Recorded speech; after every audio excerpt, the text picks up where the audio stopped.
সে যুগে গ্রামাঞ্চলে জাত্যভিমান ছিল ভয়ানক। মায়ের সময় জয়রামবাটিতে এই সংকীর্ণতার যে কি চেহারা ছিল তা এখন আমরা কল্পনাও করতে পারি না। কিন্তু যিনি জগতের মায়ের সর্বপ্লাবী স্নেহ নিয়ে এসেছেন তাকে কি মানুষের তৈরি ওই সংকীর্ণ গণ্ডিতে আটকে রাখা যায়?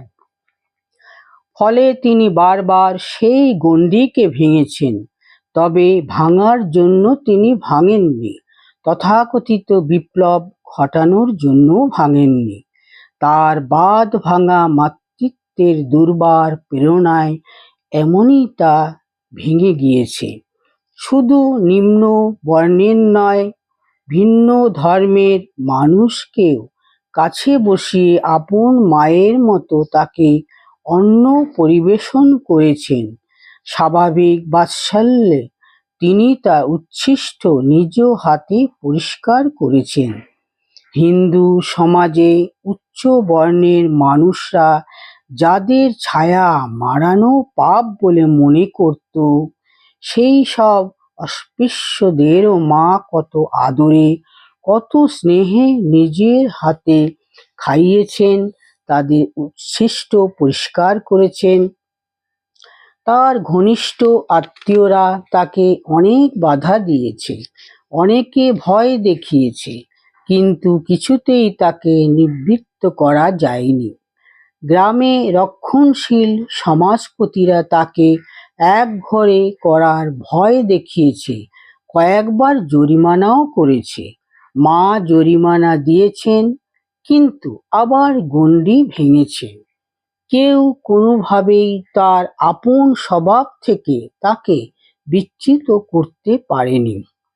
একদিন তাকে অন্য জাতের মানুষের উচ্ছিষ্ট পরিষ্কার করতে দেখে তার এক আত্মীয়া ভয়ে ও ঘৃণায় শিউরে উঠে বলেছিলেন, মা গো, ৩৬ জাতের এঁটো পুড়োচ্ছে। মা স্থির দৃষ্টিতে তার দিকে তাকিয়ে বলেছিলেন, সব যে আমার, ৩৬ কোথায়? একবার কলকাতায় ভগিনী নিবেদিতা ভোগ রেঁধে ঠাকুরকে নিবেদন করে তা মাকে দেন। মা খুব তৃপ্তির সঙ্গে সেই প্রসাদ গ্রহণ করেন। এর ফলে বাগবাজারের রক্ষণশীল মেয়ে মহলে চাঞ্চল্য পড়ে যায়। তারা মায়ের এই কাজের কঠোর নিন্দা করে। মা সব শুনেও তাতে ভ্রূক্ষেপ করলেন না। স্পষ্ট ভাষায় বললেন, নিবেদিতা আমার মেয়ে, ঠাকুরকে ভোগ রেঁধে নিবেদন করার অধিকার তার আছে। তার দেওয়া প্রসাদ পরমানন্দে কোনো দ্বিধা না রেখে আমি নেব। যদি কারো তাতে আপত্তি থাকে সে নিজেকে নিয়েই থাক। জয়রামবাটির কাছে একটি গ্রাম থেকে এক গরিব মুসলমান কয়েকটি কলা নিয়ে মায়ের কাছে এসেছে। খুব সংকোচের সঙ্গে সে মাকে বলল, মা, ঠাকুরের জন্য এইগুলি এনেছি, নেবেন কি? মা খুব খুশি হয়ে হাত বাড়িয়ে বললেন, খুব নেব বাবা, দাও, ঠাকুরের জন্য এনেছো, নেব বই কি। একথা বলেই মা নিজে ওই লোকটির হাত থেকে কলাগুলি নিলেন। তার এক স্ত্রী ভক্ত সেখানেই দাঁড়িয়েছিলেন।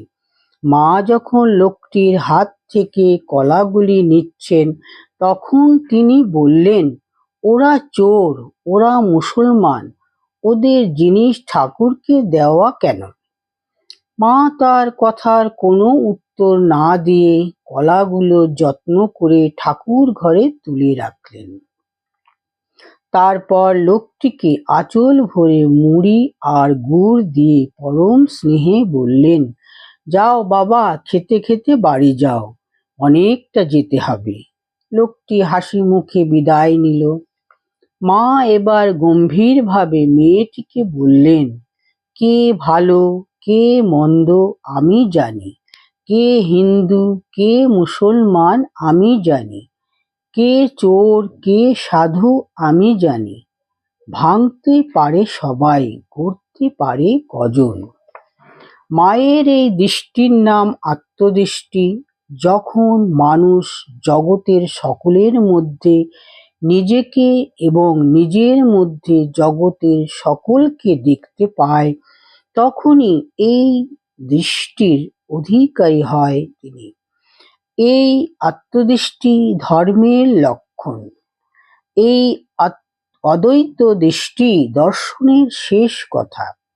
মা তার জীবনের প্রত্যেক দিন প্রতিটি আচরণে এই দৃষ্টিকে প্রতিফলিত করেছেন।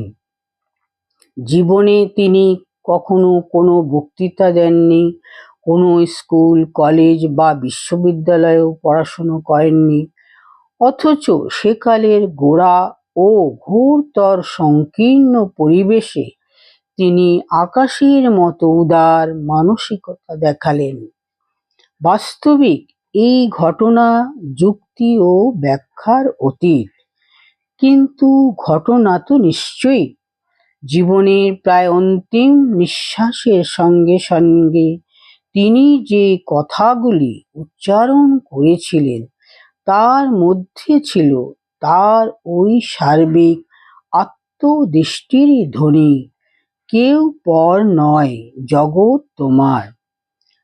আজ স্বার্থ সর্বস্বতা আমাদের দ্রুত গ্রাস করে নিচ্ছে। আমরা প্রতিদিন আগের দিনের চেয়ে যেন আরো বেশি আত্মকেন্দ্রিক হয়ে পড়ছি। এই পরিপ্রেক্ষিতে মায়ের জীবন, মায়ের কথা, মায়ের আচরণ আমাদের অন্ধকার থেকে আলোর পথ দেখায়।